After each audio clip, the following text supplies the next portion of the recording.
This is Jordan Tower with JT News. Make sure you smash that like button, smash that subscribe button. Well, 50 Cent responds to Irv Gotti's disrespect in the verses last night. He says, stop talking about 50 Cent. We stabbed him up. We poked him up in the studio, and he told on us, which is probably not true because he did have a fake paperwork produced. The precinct he produced on the paperwork never existed. So 50 Cent says, I put the whole label out of business. Mess with me if you want to. I would stay out my way.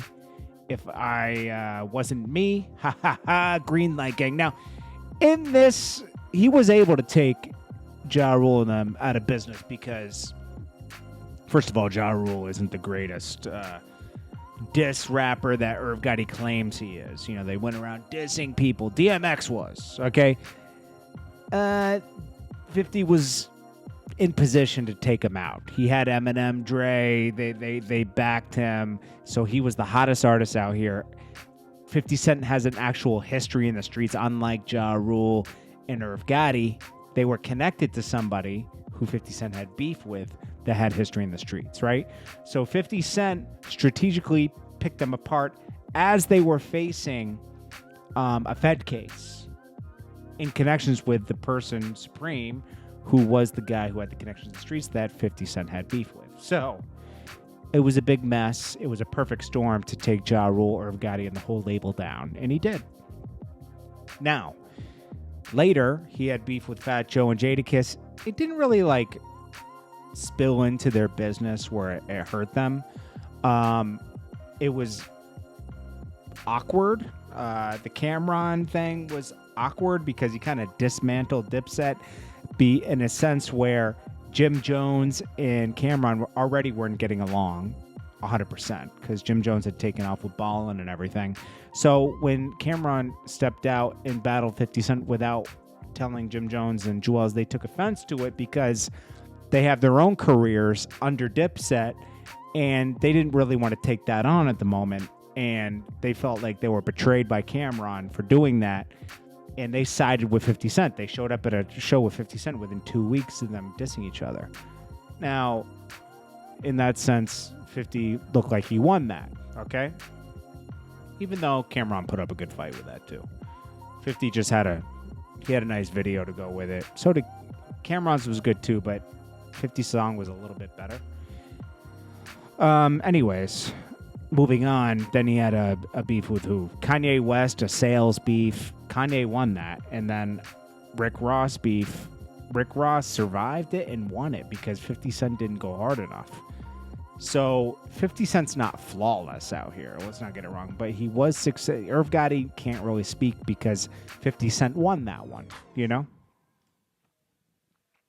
Anyways, I think Irv Gotti really wants to do a versus with 50 Cent. And that would be good. That would be a good one. Irv Gotti's been instrumental in a lot of people's careers. So is 50 Cent. Fat Joe's facing backlash for calling Lil Mo and Vita dusty bitchs, and he also called them junkies. Lil Mo responded and said, this is so disappointing. I mean, it was poor taste, you know, because Ja Rule was like, yo, I didn't bring anybody on stage with me, and he was like, yeah, you got them dusty girls. Remember, he's at, wait, let me see, where is it? Here it is, right here. Feature Ja. Hold up, Craig. I didn't see nobody come. Y'all seen somebody come out here with me?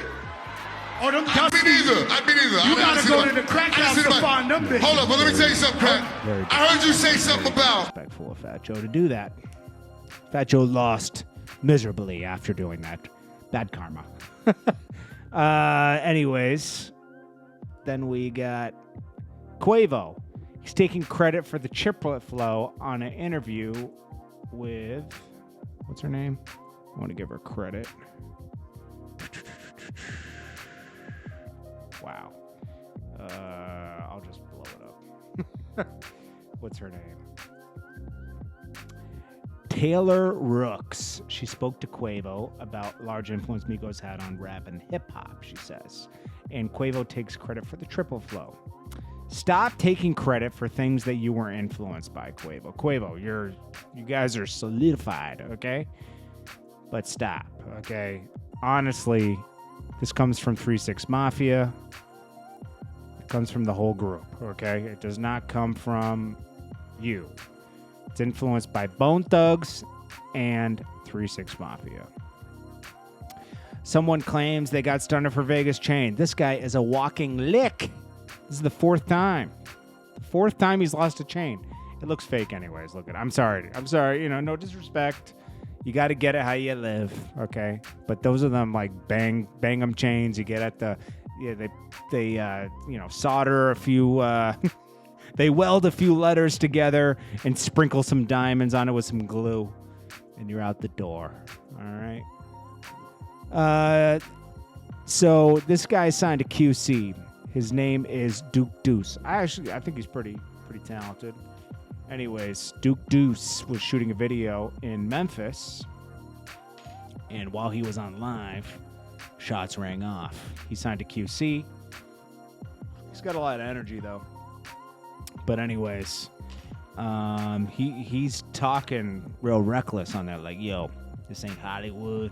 Come mess with me, blah, blah, blah. And then bang, bang, bang, bang, bang, bang, bang, bang, bang. You know, so it's like, sheesh.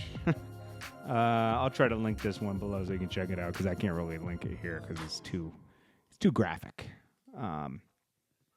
Anyways, what do you guys think about everything that's going on? You know, hey, it is what it is. Everything's going on out here. But that versus was quite pitiful last night. Fat Joe lost really, really bad. He looked corny at the set. After he took that 30-minute break to take a shower and get into his pumpkin outfit, things got a little spooky. I thought he was going to keep that pressure on Ja Rule, but he didn't. Anyways, guys, it's Jordan Tower with JT News. I appreciate you guys for watching. Smash that like button. Make sure you comment below, even if you say hi. It's important to me. I like to read the comments. Makes me feel good. I appreciate you guys so much. Smash the like button and subscribe. If you're not subscribed, tell a friend to subscribe. Let's get these subscriptions going up. It's Jordan Tower, JT News.